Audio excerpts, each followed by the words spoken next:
Comment pardonner l'impardonnable? C'est vrai que pardonner, c'est libérateur. Attention, pardonner, ça ne veut pas dire oublier ou cautionner. Bonjour, je suis Sandra Mesdac, coach de vie et experte en persévérance et motivation. Pourquoi est-ce si important de pardonner aux gens qui nous ont fait du mal? Parce qu'en fait, le ressentiment, la haine et la rancœur que vous allez avoir va vous prendre toute votre énergie et finalement va vous empêcher d'être heureux parce que vous serez tellement aveuglé par la souffrance que vous allez ressentir que vous ne pourrez même pas apprécier les bonnes choses qu'il y a dans votre vie. Avoir du ressentiment, c'est comme boire du poison et s'attendre à ce que ce poison tue votre ennemi. Une citation de Nelson Mandela. Mais en fait, c'est vous que ça tue à petit feu. Je vais vous expliquer en 5 points ce que n'est pas le pardon. Peut-être que ça va vous éclairer un peu plus sur le concept de pardonner. Donc la première chose que n'est pas le pardon, c'est la réconciliation. Pardonner, ça ne veut pas dire que vous allez renouer des liens avec la personne ou que vous devez être en contact avec elle. On peut pardonner à distance, on peut même pardonner quelqu'un qui est déjà décédé. Le deuxième point que n'est pas le pardon, c'est l'approbation. L'acte en lui-même, il peut être condamnable ou punissable. Là, si on parle par exemple de viol, d'agression ou d'abus de confiance. Il faut savoir que la personne qui vous a fait du mal est un être humain et qu'elle peut dériver aussi. Et qu'elle-même a peut-être vécu des choses très traumatisantes ou douloureuses dans sa propre vie. Ou peut-être même que cette personne a une maladie mentale qui l'empêche de savoir ce qui est bien et ce qui ne l'est pas. La troisième chose que n'est pas le pardon, c'est l'oubli. On n'oublie pas ce qui est arrivé, on n'oublie pas le mal qu'on nous a fait. Par contre, le fait de tout le temps y penser, ça ne fera qu'accentuer votre souffrance et votre douleur. Donc avec le temps, le pardon va permettre de diminuer cette souffrance que vous avez par rapport aux faits qui se sont passés. Le quatrième point que n'est pas le pardon, c'est l'excuse. On n'excuse pas ce qui s'est passé. Mais par contre, qui sommes-nous, nous, pour juger la personne et ses actes? Pardonner doit être un acte de cœur, absolument. Et le cinquième point que n'est pas le pardon, c'est une faveur. On ne fait pas une faveur à l'autre. Par contre, on fait un cadeau. Mais c'est un cadeau qu'on fait à soi, parce qu'il est vraiment libérateur. J'ai moi-même vécu quelque chose de très douloureux et qui, pour beaucoup de personnes, serait impardonnable. Je vais vous la raconter, c'est une partie de moi que je vous livre, mais c'est ce qui a fait que je suis la personne que vous avez aujourd'hui en face de vous. J'ai été élevée par ma tante maternelle et par mon oncle, puisque ma maman m'a confiée à l'âge de 3 mois à sa sœur, pour diverses raisons, et ici ce n'est pas le débat, donc je vais faire bref.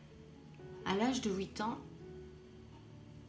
après une nuit de disputes et de violence avec ma tante, mon oncle est venu me chercher et m'a amenée avec lui dans la chambre pour me consoler, puisque j'étais en larmes. Et je vous avoue que les cris de ma tante m'avaient vraiment très fortement choquée et m'ont fait avoir peur. Cette nuit-là, il en a profité pour abuser de moi. Je savais bien que ce n'était pas quelque chose, en tout cas qu'il y avait quelque chose qui n'était pas net, qui n'était pas bien dans ce qui se passait. Donc le lendemain, j'en ai parlé à ma tante qui m'a dit « Écoute Sandra, tu n'en parles à personne, personne ne te croira, on va te prendre pour une folle. » Donc c'est vrai que pendant des années, je me suis tue. Je n'ai pas évoqué le sujet, ou en tout cas très très peu. Vous savez, à l'époque, c'était un sujet très tabou. Maintenant, on en parle plus ou moins, enfin, je ne vais pas dire facilement, mais on en parle en tout cas. À l'époque, c'était interdit. Finalement, à l'âge un petit peu avant ma majorité, je quitte le foyer, je m'en vais et je vais vivre ma vie. Pendant 20 ans, j'ai haï cet homme, mais haï fortement. J'en faisais des cauchemars, je rêvais que je le tuais. Enfin, je rêvais de choses vraiment atroces à son égard, et quand je parlais de lui, je disais souvent « il mourra seul, comme un chien ». C'est ce que je souhaitais très fort en fait à l'époque. Et j'ai nourri cette haine. Et dès que j'avais des problèmes dans la vie ou des coups durs, forcément, je m'apitoyais sur mon sort Et je repensais toujours à cette période-là, à ce que m'avait fait mon oncle, en me disant que c'était injuste, que c'était dégueulasse, que tout ça c'était à cause de lui, mais qu'est-ce que j'avais fait? Je me victimisais finalement en fait. Et puis à 38 ans, un jour, ma mère biologique me téléphone d'Italie et m'annonce que mon oncle est hospitalisé. Il a le cancer et il va mourir. Et elle me demande d'aller le voir. Plus particulièrement pour soutenir ma tante, mais peut-être éventuellement pour lui accorder mon pardon. Venant de ma mère, je trouverais ça plutôt gonflé de me demander d'aller pardonner une chose pareille. Mais bon, j'ai suivi son conseil, je ne savais pas du tout comment j'allais réagir, je ne savais pas ce qui m'attendait, mais j'y suis allée. Donc je suis arrivée à l'hôpital. Au départ, mon oncle a fait mine de ne pas me reconnaître, enfin je crois, ou c'était peut-être dû aux médicaments, je ne sais pas trop. Et puis finalement, s'est adressé à moi en me disant que j'avais beaucoup de courage de venir après autant d'années lui rendre visite. C'était ironique, bien sûr. Et je lui ai répondu, ben, vaut mieux tard que jamais. Dans la vie, on fait tous des erreurs, n'est-ce pas? Et j'attendais une réponse, bien sûr. Et il m'a répondu, il m'a dit, oui, moi aussi j'en ai fait beaucoup des erreurs. Et il a tourné son regard. Finalement, c'était comme s'il admettait, et comme s'il me demandait pardon. Même s'il n'a pas dit les mots, son attitude, c'est comme ça que je l'ai ressenti en tout cas. Et les jours qui ont suivi, je suis allée le voir le plus souvent possible à l'hôpital. Je lui ai tenu la main, je l'ai encouragé. Je lui ai dit que ça allait bien se passer, que quand il reviendrait chez lui, on ferait des barbecues. Et finalement, je lui ai accordé mon pardon. Puis il est passé aux soins intensifs. Et jusqu'à son dernier souffle, je lui ai tenu la main. Je lui ai pardonné. Parce que je vous avoue que voir un être humain mourir seul, eh bien, c'est un être humain fragile. Et c'est un être humain comme vous et moi, avec ses faiblesses, ses erreurs, les choses bien aussi qu'il a faites.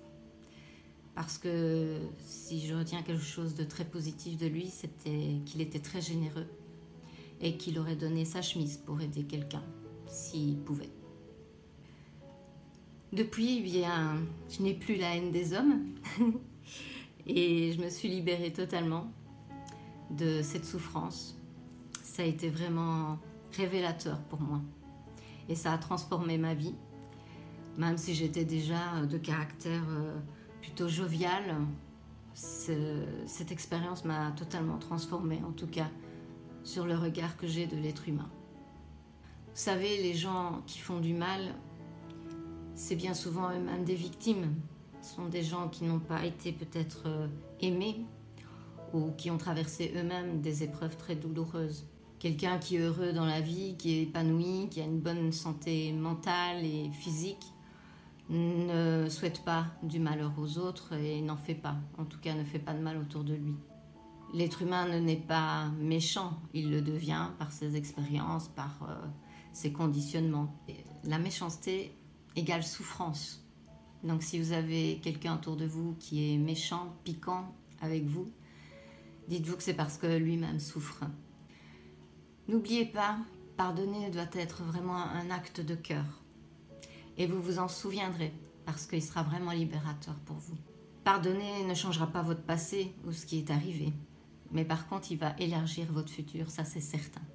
Je terminerai cette vidéo sur une citation de Gandhi. Le faible n'arrive pas à pardonner.